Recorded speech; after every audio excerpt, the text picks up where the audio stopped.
Morning, Nick. Hey, son. What sort of effort will it take to inflict the first defeat on Chelsea this week? Well, it's got to be a super effort, hasn't it? Superhuman effort with the, you can see how they've gone 7 games, should have won, almost won every game.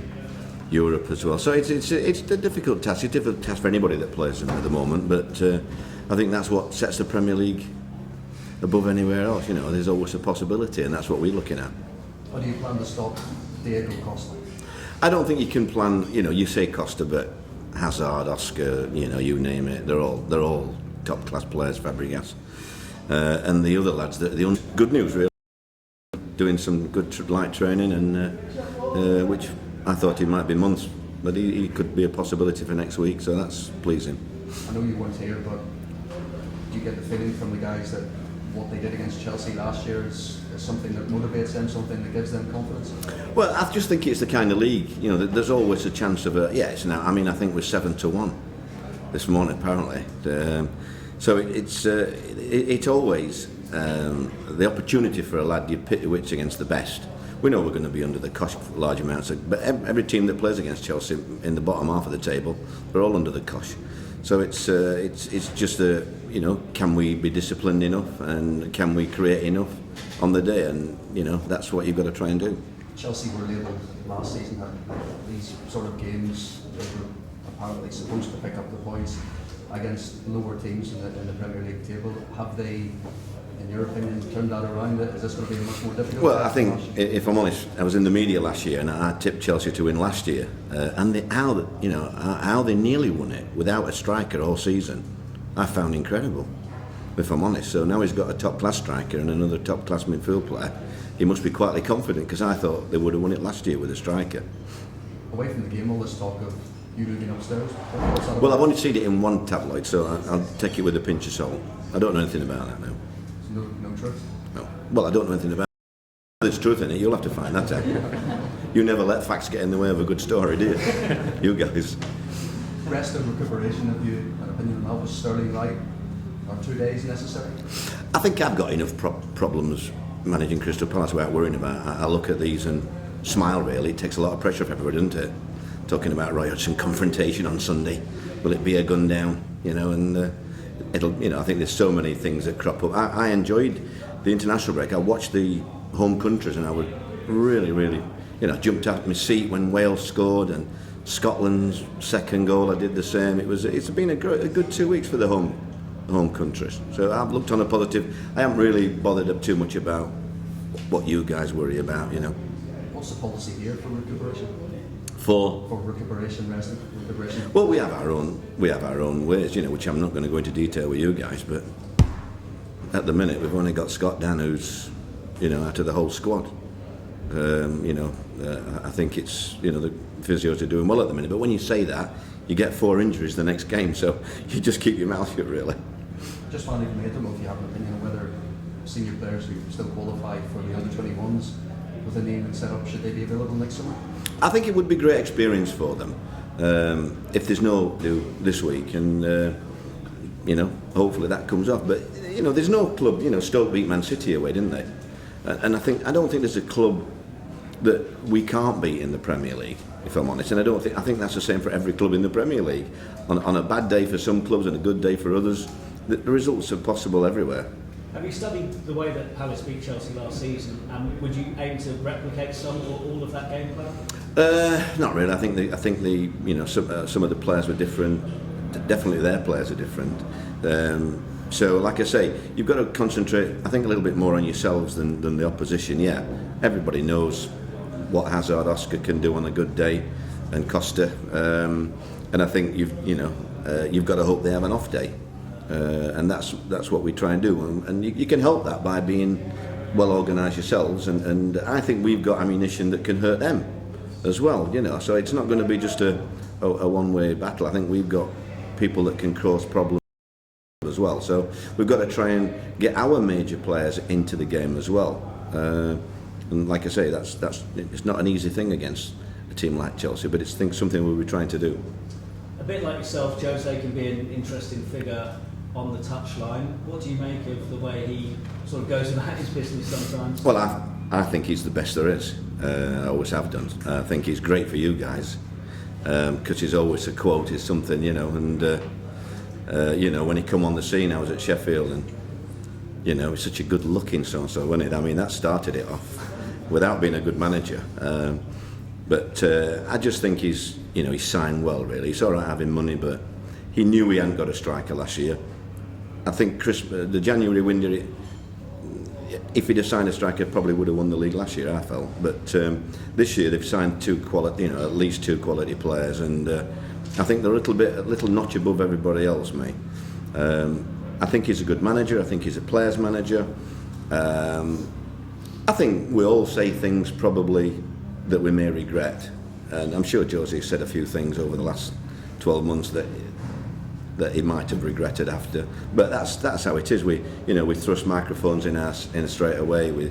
It's an emotional game. You know, we have to talk to you within 20 minutes. It's you can't have it always. I think he's the nearest thing to Cloughie, really. I think judge every game. I think you're talking stupid, really, if I'm honest. But I mean, that's what you're there for, isn't it? To ask questions like that. I think you've got to carry on, darling. You have some sense now, love. Do you want to ask a question? Oh, you're not going to like this then.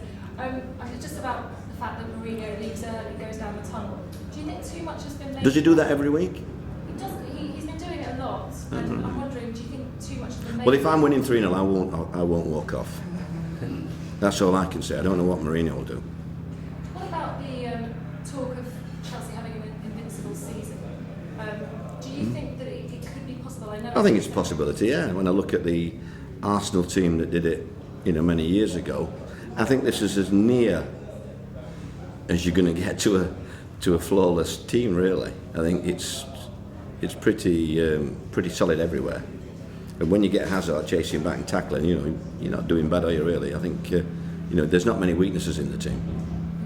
Do you think if it does happen, it will be the most impressive? Because this era seems to throw up a lot more strange results, doesn't it? It does. I think that's the Premier League at the moment. But I think that you've only got to look at their results so far. No disrespect to Crystal Palace, my lads, but there's better teams than us tried to beat them this year and failed. So we've got to do something special, and that's what we're hoping that we can do on the day. Neil, You mentioned before the whole game that the international break would be a good chance to work on the back four. Despite losing Scott Dann, has it proved a useful 2 weeks in that respect? Yeah, it's difficult because Scott Dann's probably our best, been our best player so far. But it's been very good. It's been good news to see him back in training, like I said. And we were, obviously we had to. But somebody has to face Chelsea, don't they? So we have to work on what's left. And Martin Kelly moved to centre back in the last game. Is that a position you see him playing longer term? Well, I think Martin Kelly's back to form now. I see him. I don't see many better right backs in the country than Martin Kelly. I think when you look at the international scene, I would put Martin above. I think probably Martin was good enough to get in the team last week. When I looked at the people that were playing right back, so I think that Martin can fit in. He fitted in as if he'd been there all the time at right side centre half, and it's great to have players like that, So I'm not, wherever I play him, I think he'll have a decent game. And just finally for me, last time out at Sellers at Leicester game, the place was rocking. How does the atmosphere for the last time you were at Palace? Well, it was good. It was good then. I mean, it's always been good. You probably didn't get full houses like we're having now. But I mean, even for journalists, it's a special place, really. It's the old-fashioned, isn't it? I mean, I've been very lucky to have Loftus Road and Selhurst Park as two of my clubs. Because as a manager, I think that's what football's all about. And I would imagine in years to come, the kind of grounds we're talking about will be, And notice, I think the new stadiums like the Etihad and the Emirates, you can't tell me it was a better atmosphere at Highbury because it was, So I do like the old-fashioned baseball ground. That's how I've been brought up. But I do realise facilities have to be improved, and finance takes a big part in new stadiums, etc. But Palace on a good day, it's great on a bad day, but on a good day, it's absolutely rocking, yeah. Neil, you're happy with the Michael Dawson challenge on Frederick Campbell the other week? I was wrong about that, yeah. You were wrong? Take my hat off, yeah. That's twice Mike Dean's got it right this year. I went to both times, and both games he's proved me right, so I've been wrong. So well done to Mike Dean, yeah.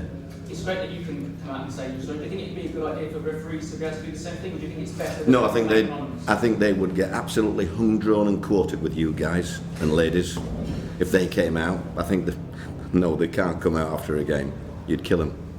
Do you think more managers should follow your suit, maybe back referees when they make the right decision? I think a lot of managers, accept things when I think when you realise I think I only worry about myself really, but I think it's only fair. We've had Mike Dean twice in 5 games. He's going to get a season ticket soon.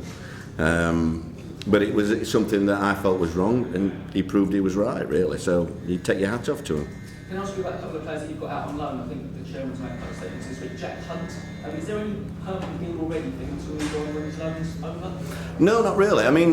Jack Hunt, I think the clubs will be talking, or they were talking in the last window, but you see, I wasn't here then. I do like Jack Hunt, so I'm not in a rush, if I'm honest, to let him go anywhere.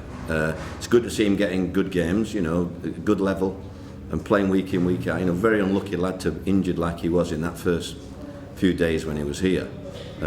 So I think we'll just have to play that by ear. I'm sure I'll be speaking to Jack before the January window. And I know you've got a wealth of strikers on the bench, but Glenn Murray's in great form on his loan. Is he one that could call back, or is that deal done with? No, it's within our powers to call him back. But Glenn wanted to play, week in, week out. And I could see his point of view. He came and saw me and pleaded with me really to give him a chance, and I felt, I knew I'd get a bit of stick for doing it, but I felt he deserved it. I'm really enjoying it, and that's what I'm going to do. So saying that if they did ask you to move upstairs, then you... Well, it's the same. If they asked me to represent Parliament, I'd have to think about it, but I'm not saying I would. Okay, thank you. Cameras off. Written press.